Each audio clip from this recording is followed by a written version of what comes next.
Caleb stared at the bill of sale. $1. For a human being.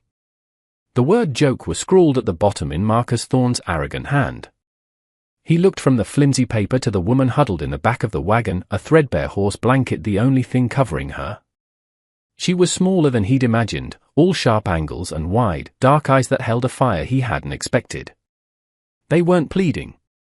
They were watching. Assessing. His first instinct, a hot wave of shame and rage, was to send her back.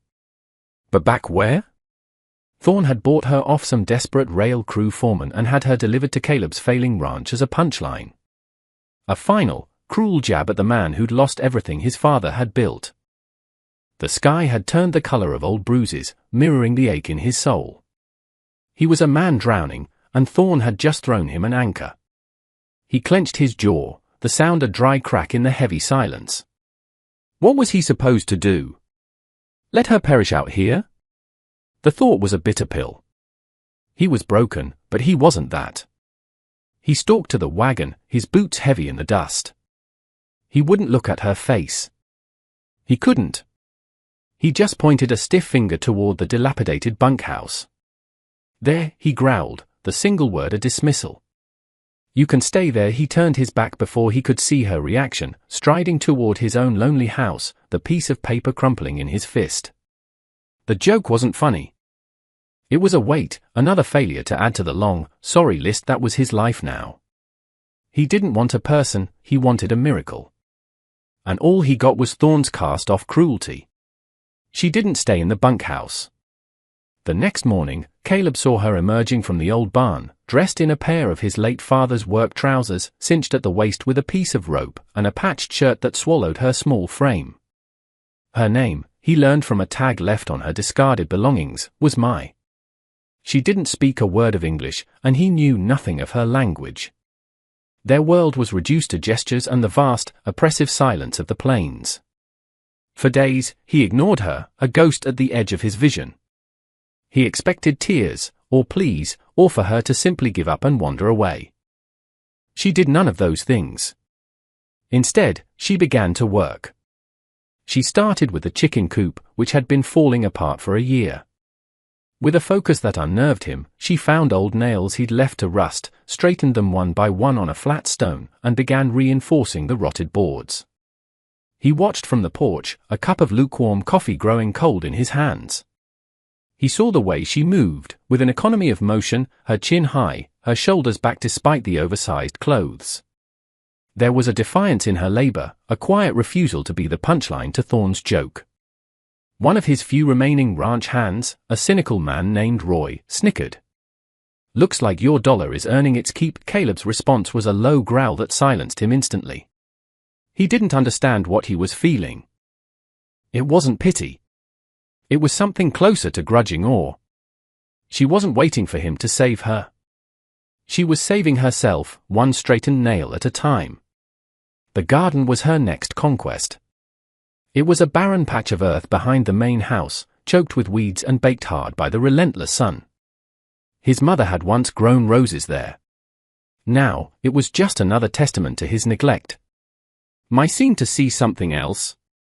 She spent a day clearing it, her hands, which he'd noticed were slender and seemingly delicate, proving to be astonishingly strong as she tore at the stubborn roots. She then diverted a small trickle of water from the nearby creek, digging a narrow channel with a rusted spade she'd found. Caleb found himself watching her again, his own work forgotten. Where did this determination come from?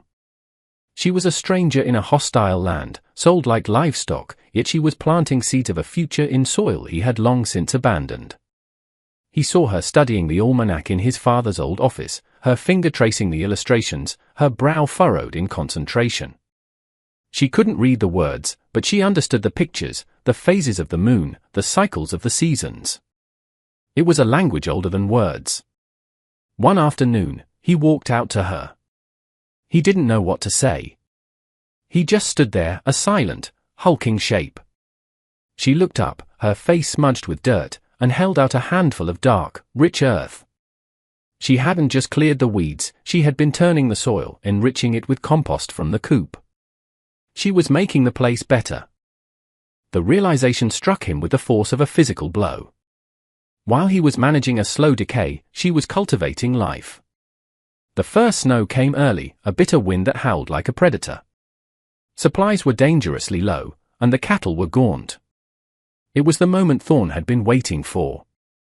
Under the cover of a moonless, swirling night, his men came. Caleb heard the telltale lowing of distressed cattle and grabbed his rifle, a grim resignation settling in his gut. This was it. The final act. He would go down fighting for the scraps of his father's legacy.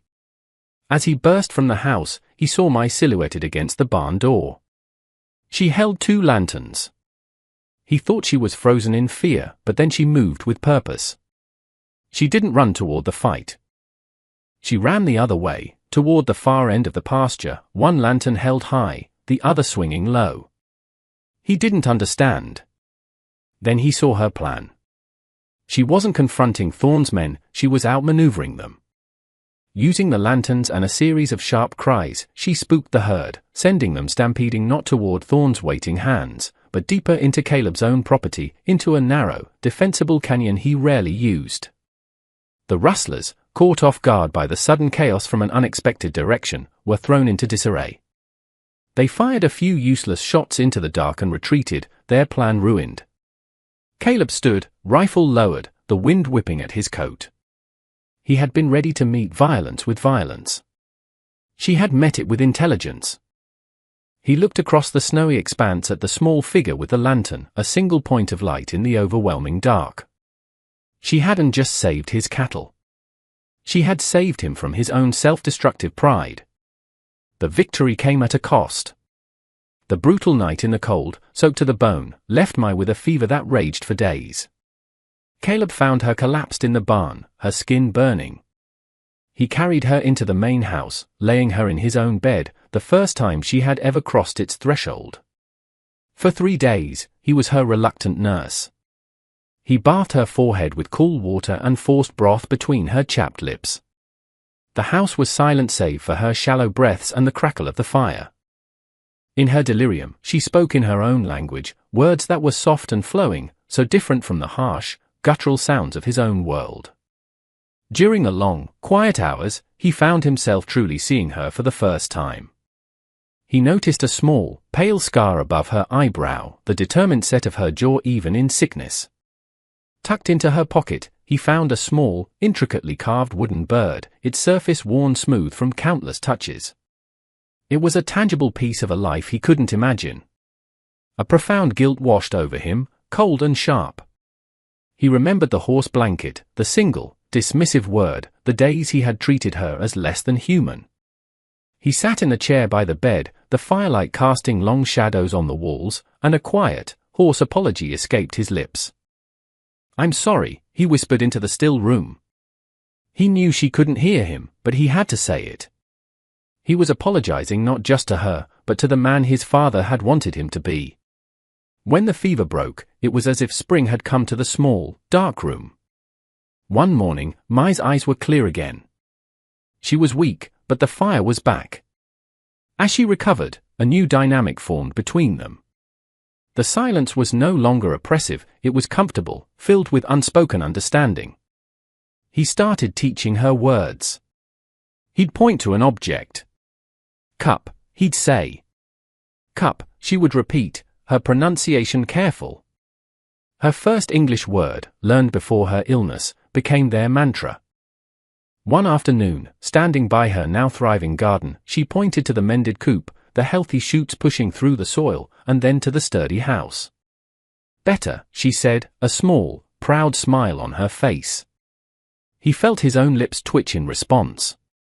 He picked up a hoe and, without a word, began to work alongside her, turning the earth for a new row of beans. The rhythm of the work was a conversation in itself. Later, as they were planting the seeds, her small hand brushed against his in the soft soil. The contact was fleeting, electric. He pulled his hand back as if burned, a strange heat rising in his chest. It was a feeling he hadn't experienced in years, something other than anger or despair.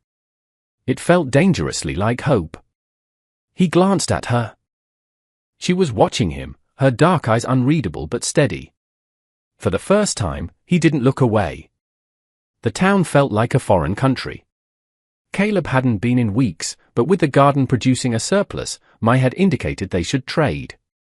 As they were loading the wagon, Thorn and his cronies rode up, blocking their path.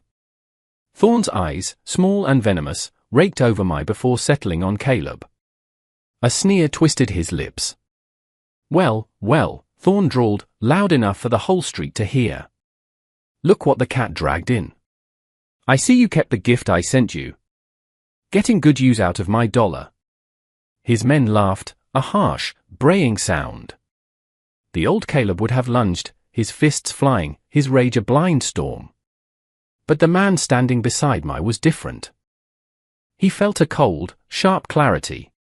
His anger was not for his own wounded pride, but for the indignity being aimed at her. He didn't raise his voice. He didn't even clench his fists. He simply met Thorn's gaze, his own eyes as steady and hard as granite. She saved my herd when your boys came creeping in the dark, Caleb said, his voice even. Her garden is feeding my men. She's made the place better. He paused, letting the words sink in. That's more than can be said for you, Marcus. All you've ever done is try to tear things down. The laughter from Thorn's men died. Thorn's face flushed a deep, ugly red. The joke had finally, irrevocably, turned on its creator. Stripped of its cruelty, it was just pathetic. Caleb turned his back on him, a final, clear dismissal, and helped me onto the wagon. The ranch was changing. It wasn't just the repaired fences or the flourishing garden. It was the atmosphere. The remaining hands worked with a renewed sense of purpose, their respect for my evident in their quiet deference. She was no longer an outsider, she was the unflinching heart of their revival. She managed the trade in town, her quiet dignity and the quality of her produce earning her a reputation that eclipsed her origins. She learned the numbers, the currency, the language of commerce. One evening, Caleb sat at his father's old desk, the ledger open before him. The columns of losses were finally being balanced by entries of profit. He looked up as I entered, carrying 2 cups of tea. She placed one in front of him and stood, looking at the book. For a long moment, he just watched her, the lamplight softening the determined lines of her face. This was her victory as much as his. Maybe more. He took a deep breath, the scent of her jasmine tea filling the air. Then, he pushed the heavy ledger across the desk toward her. His meaning was clear. This wasn't his ranch anymore. It was theirs. Her eyes widened slightly. They moved from the book to his face, searching. She didn't smile, but a profound emotion flickered in their depths. She gave a single, slow nod. With that gesture, a partnership was forged, sealed not by ink or a handshake, but by the shared weight of 100 silent trials and 100 small, hard-won triumphs. He found her by the creek as the sun bled across the horizon, painting the water in shades of orange and violet. She was standing perfectly still, watching the light fade. He came to a stop beside her, the silence between them comfortable, familiar. The need to speak, to finally give voice to the ghosts that haunted him, was a sudden, pressing urge. My father built this place from nothing, he began, his voice rough. He saw promise where everyone else saw dust. When he died, I saw only the dust. He looked at his own hands, calloused and scarred. I thought my only inheritance was his shadow. I was so angry. At him for leaving, at myself for failing. I was letting it all crumble. I think I wanted it to. It was more than he'd said to anyone in years. A confession laid bare at her feet. She listened, her gaze never leaving the water. When he fell silent, the weight of his words hanging in the cool evening air, she turned. She didn't offer platitudes or empty reassurances. Instead, she reached out and took his hand. Her touch was warm, firm. It anchored him. In that moment, the point of view shifted, and for an instant, he saw himself through her eyes. Not the angry, broken man who had thrown a blanket at her, but the man who had carried her from the barn, who had kept vigil by her bed, who had learned to say her name with respect. She saw the resilience he thought he'd lost. She saw the good man buried under the dust. A year later, the ranch was unrecognizable. The house, once a monument to decay, now had a freshly painted porch and windows that glowed like beacons in the twilight. The fields were healthy, the herd was growing, and the laughter of the ranch hands could sometimes be heard over the plains. Caleb and I stood on that porch, a familiar ritual, watching the last light of day settle over the land they had resurrected together.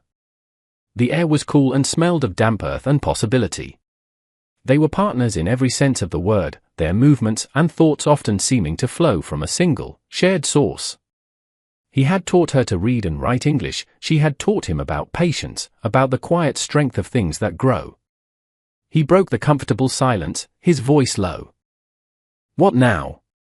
It was a simple question, but it held the weight of their entire future. She didn't look at him. Her gaze was fixed on the far horizon, on the endless stretch of land and sky that was once a prison but was now a promise. A small smile touched her lips. She turned to him, her eyes reflecting the deep twilight. Her English was clear, imbued with the same quiet determination she had shown from the very first day. "Make it better," she said. He looked at her, truly looked at her, and a slow, genuine smile spread across his face, erasing the last of the shadows. He nodded. It wasn't a question anymore. It was a vow.